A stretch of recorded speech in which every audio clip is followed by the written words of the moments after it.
So in the old version, in version 8 or earlier, the caliper was a little unintuitive, a little difficult to use if you weren't shown how to use it.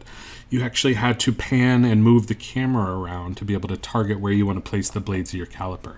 Once you have your target in position, then you double click the target in the center to actually place the blades. So in version 9, we now have a much improved caliper. It's easier to use. You simply select your object, launch the caliper tool, and you see the target is easily just moved around by just dragging it around the surface of the object. As soon as we let go, the blades are placed. So you can quickly take measurements across the widths of your different solids. Very simple, easy to use. Okay, the rest of the controls for the caliper are pretty basic. You can change the whether you want to show the plate or not. You can change the size of the plate. So if you're measuring smaller things like prongs, you might want to reduce the size of your plate. Things like that. You can do inside measurements. That'll reverse the caliper. So if you want to measure inside the object instead of outside, not a whole lot to it. And then of course in your text display settings, you can change the font and the size of the font for your measurement shown. So that's pretty much it. Really simple to use, especially in version 9. You just slide it around, take your measurements.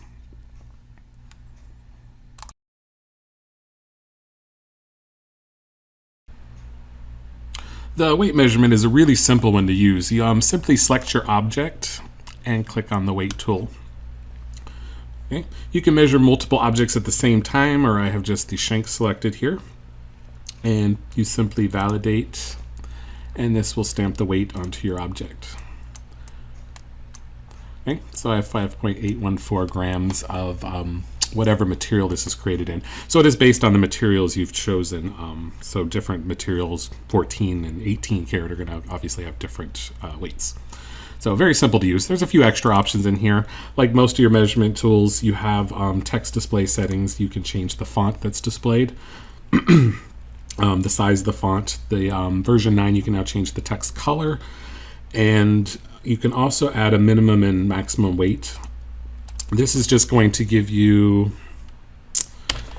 a way of visually seeing if you're within your set weight range. So if you have a specific weight in mind for that shank, you put those in there and it'll display whether you're over or under, or nothing if you're right in between the two. So that's nice. You can actually make modifications to your item, and when you recalculate, if you get within that range, that indicator disappears, so you know when you've gotten to that weight range. That's it for weight. Pretty simple tool.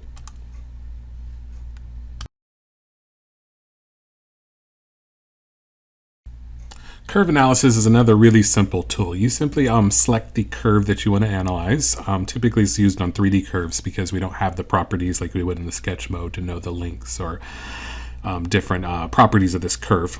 So I select my extracted curve here, click on curve analysis, and validate it, and it's going to tell us the length of the curve, 53.154 millimeters. In version 9, they've also added a nice little cost mode. So if you're going to be charging something specifically based on the length, maybe the length of a channel, maybe you charge, you're building necklaces, you're laying out the links, and you want to charge by the length of the chain. Whatever reason you can think of that you could charge your customer based on the length of an item. So you set your millimeter reference and your price reference, let's say $2 per millimeter. And that'll also include the cost in here. This works with the new cost reports. There is a length cost that you can add to your reports as well. That's pretty much it for curve analysis. Really easy to use, but it's great if you're ever trying to figure out the length of a curve for laying out stones or channels or whatever you're going to use it for.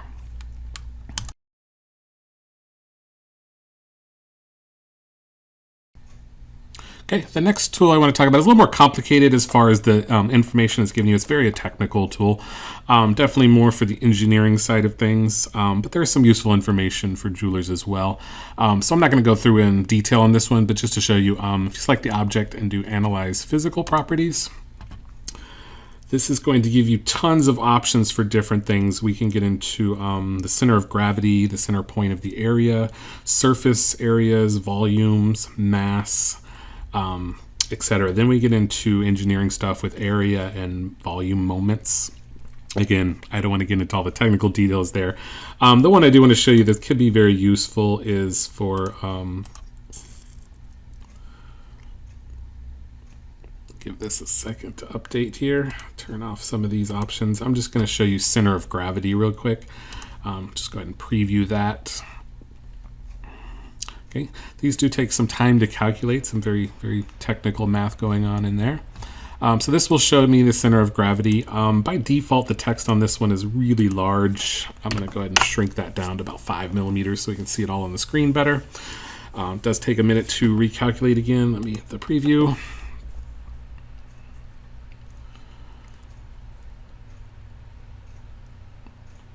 And there we go. So the center of gravity is going to give us the X, Y, and Z coordinate for the center point of gravity. So obviously that's different than the center point of the actual bounding box or the area that the object is taking up. Not so useful on a ring, but where that could be useful is if you have like a pendant that lays kind of lopsided, it's not perfectly symmetrical down the middle. That'll help you figure out where it's going to hang properly so you can place your bail at that point in the XYZ coordinate, so you know that the bail is going to hang straight and not to one side. So, like I said, not going to go into details on this tool. You can definitely play around and get some technical information on there, playing with the different settings.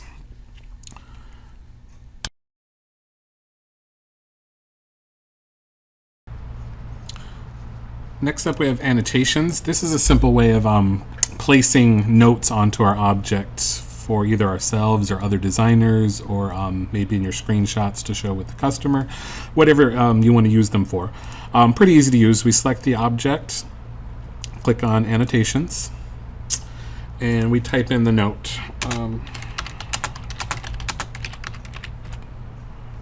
So maybe I want to leave a note for the designer here that the shank is too heavy. They need to maybe take out some of the weight, whatever you want to use it for. So you just click where you want to put the note on the screen. You can move it around using the familiar transform gizmo. By default, my text is a little small, so we'll go ahead and increase that so we can see it.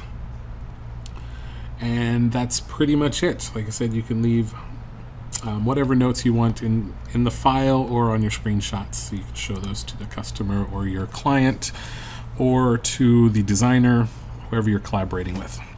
Or maybe even leave notes for yourself for later on.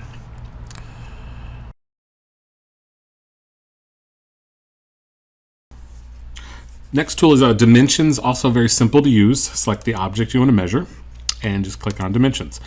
Dimensions is useful because it's going to just analyze the bounding box, the area that your object is taking up. So it's not measuring any specific thicknesses or things like that, but it gives you a total area. So if you want to get the overall size of an object, simply select the object. You can adjust the text display settings, of course. Otherwise, we just validate, and it's going to stamp your measurements onto the screen and show you the bounding box of the area it takes up. So you have the length, width, and height of this object.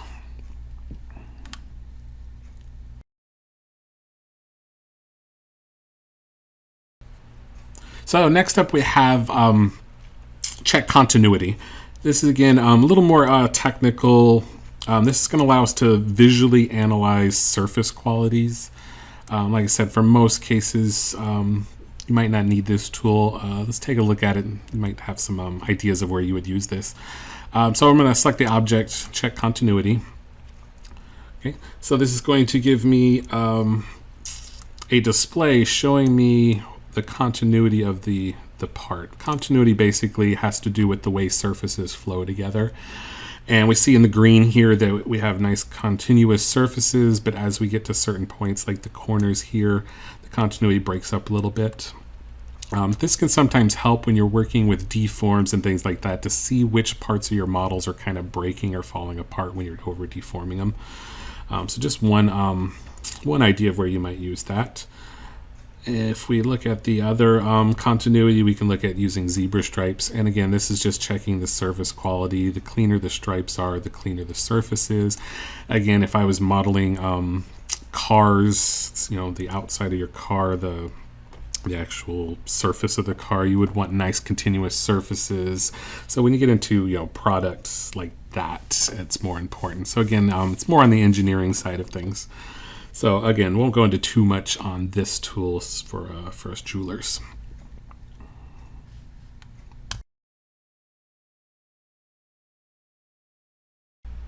So let's get into the main attraction of our video here today, and that's the measure tool itself. It's the one that looks like a little ruler here, called measures. And we'll select the object and click on measures. And we see there's a list of measures. There's two types of measures we can do. There's a point or a position measurement and a length measurement. So position measurement, I don't have a lot of uses for, but just to show you real quick, we click on that, that'll add a position measurement to the screen. We can then choose the selection type, either a vertex, a point on edge, or a point on face. So with vertex, we click the hand here to target, and it's going to show us any vertexes on the object. With surface models, the points are just going to be at the corners of your surfaces where they meet. So you don't have a lot of choices when measuring vertexes. So we click that, and it's basically going to give me the X, Y, Z coordinate for that position. So the only thing I can think of using this for is maybe later on I'm going to add a stone or a design element to a specific point of the model, and I want to make a note of that coordinate so I can go back and move that object to that point. Most time you're designing, you can physically move the object and visually see where you're moving it. So again, I don't have a lot of I don't have really any examples of good times to use the position measurement, but it's there if you need it. If you have ideas, definitely let us know in the forum what you use this tool for. So let me cancel out of that, and we'll take a look at the more useful feature, and that's length measurements. And I'm just working on a simple disc right now. I'm going to show you some better examples when we get into measuring our shanks and rings and things. So we'll add a measurement to this, and we'll do this time a length measurement. So with length measurement, it's going to work pretty much the same way, but we're going to measure between 2 points. And those points can be either a vertex, point on edge, point on face. You can measure from an edge or to a face. And you can mix and match these. So I can go from a vertex to an edge, a point on face to a point on edge. You're going to decide based on what you're measuring. So you're going to look at the object and pick and choose depending on what you're trying to measure. So in this case, let's say I want to measure vertex to vertex. So we'll leave this selection alone, and we'll choose this vertex, and then the second box we'll choose the opposite vertex. Simply going to give me the length between those two vertexes. So this will let me know that this is 13.27 in diameter. Okay. You can add prefix and suffix to this. The prefix, maybe you want to add what you're measuring. Let's say length equals. So it's all optional, of course, and then by default it doesn't display the measurement type. So the suffix you might put in the millimeters, so that when you stamp this on the screen, you can see my length equals 13.27 millimeters, or whatever you want to put in there. So it's very customizable and open. It doesn't pick and choose exactly for you. Okay, let me delete those for now.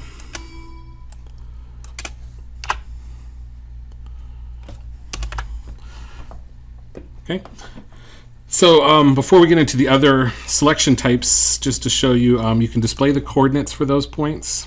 Again, you might need those for information later on, or we can go into the second tab here and change the dimension parameters. Okay, so for the dimension parameters, this is where we can go in and change the alignment.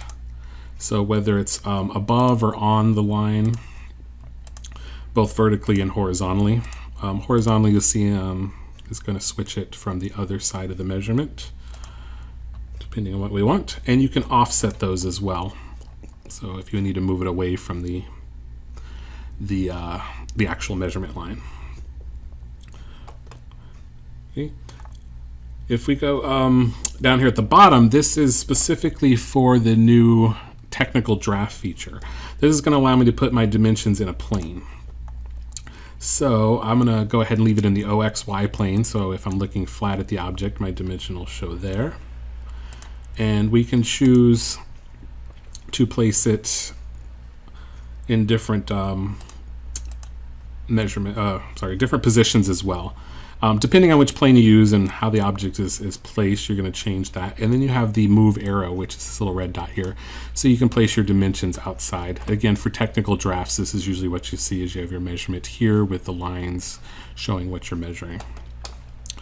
Okay. The display mode, you have recto and verso, or you can do both. This is if you need, for whatever reason, you're taking your pictures from the back side of the object, you might need to use verso so that the text is the reverse. You can do recto and verso. I'm not sure why I would want both of those displaying there.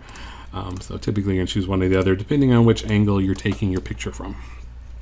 So by placing this in the plane, go ahead and validate that for now. You'll see that in the display here, the text kind of disappears. It's on the dark background. It's in black because we want that to be black when we place it into our technical drafts. And it's really hard to view unless you're looking straight at the plane. As you're rotating around, it disappears inside the plane.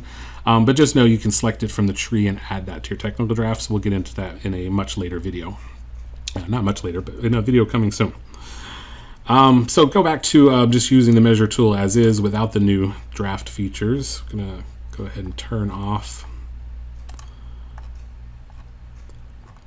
If I can find where I put it. Oh, let me just delete that and start fresh. It'll be easier. So add a new measurement, go length. Let's go back and take a look at the different selection types. So that was just a vertex to vertex, and that of course is if we have specific vertexes where we need them. Other times we need to measure across different places, so I might do a point on edge. So first is to select the edge, and then to choose which point of that edge we want to measure from. And then maybe we'll do a point on face. This time I'll choose this top face. And now I can measure a specific point on the face. So this is great for measuring across your surfaces to the edge of your object. So you maybe want to place a prong or a stone or something a specific distance from the edge of your item. This will give you a coordinate to place it at. Okay. So you have point on edge to point on face. Again, you can mix and match these. You can go edge to edge, face to face, or you can just measure simply edge to edge. So maybe I want to measure that edge to this bottom edge. Okay, in this case, it's just going to pick the distance closest between the two edges. So on a flat object like this, it's pretty easy to get my thickness of the plate of my little cylinder here. The same thing would work from face to edge or face to face. Okay, depending on which face we select, they need to have some distance between them before it displays. So again, sometimes simply just choosing the face to face or edge to edge when you're measuring thickness is kind of like using the caliper tool in this case.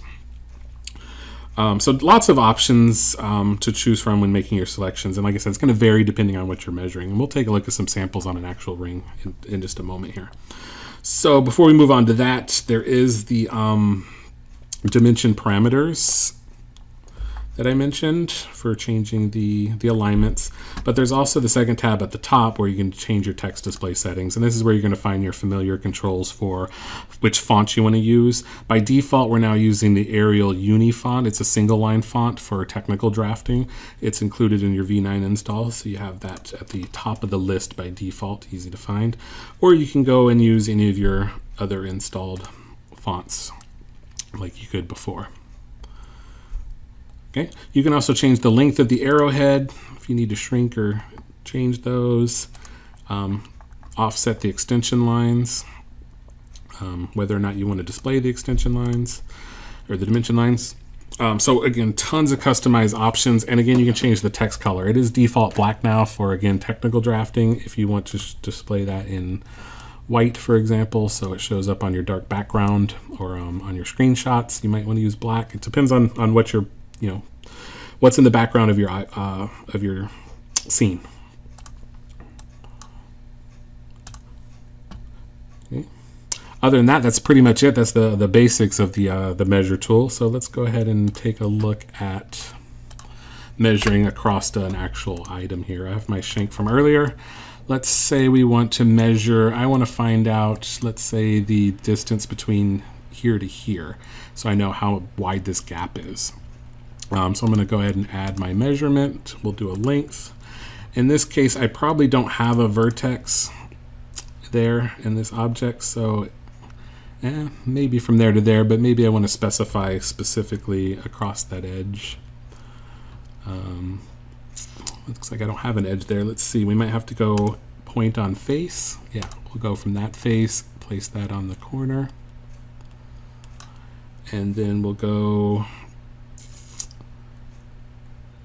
another point on face. I'm going to choose the same face and then move my measurement to the other corner.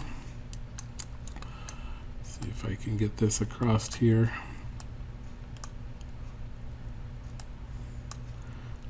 Okay. So point on face can be a little less accurate. It'd be nice if I had an edge there. This has been modified in 3Shaper, so it doesn't have the nice simple edges like a surface object would. So we might have to play around with that to get the exact measurement that we want. Let's try just a simple vertex to vertex, since I have those right across there. So that'll give me the gap across that area. So again, you will have to, kind of pick and choose depending on what you're going to measure. So let's measure a few more things in here. I'm going to go ahead and leave this measurement on here because you may want to do multiple measurements on the same object, especially when you get into drafting. Instead of validating the tool and adding a new measurement, you have a list of measures here, so you can always add another measurement to the same tool. It's going to copy all your default settings for the first one, so you don't have to go back and change your fonts and text and all that. So for the second one, I might do, let's say I want to measure, make sure that my lettering is thick enough for casting, so maybe I'll measure a point on edge. We'll go from that edge to another point on edge, across to the other side, move that there, and we see we have 0.07 millimeters, so not a lot of space in my lettering. I may want to go back and increase the size of those lettering to make sure I get a good casting. Let's see, maybe we want to measure the channel thickness at certain points. Let's go edge to edge here. We'll go from that edge to the opposite edge. Get a 0.93, so almost a millimeter wide channel at that area. Now if I want to measure, and that's going to be at the end of the channel, if I want to measure specifically along that edge, instead of using edge to edge, we'll use point on edge. So choose the edge so we can move the point around, and then we'll go point on edge to the other side and choose exactly where we want to measure across there. So it's a little wider at that area, 1.64. So you can add as many measurements to this as you want. And again, you can place them all in planes and then stamp these into your technical drafts a little bit later. Okay, so hopefully that clears up the measurement tool. Like I said, it's a little unintuitive at first. You've got a lot of options, but the options make it really flexible. Just take some time. Once you get used to it, you can pretty much measure anything you want. You just have to kind of decide how you're measuring the object and what available points and edges and surfaces you have to choose from. So that's it for the measurement video. Hopefully that clears up all the different measurement types, and we'll see you next time in the Nimbus Care videos.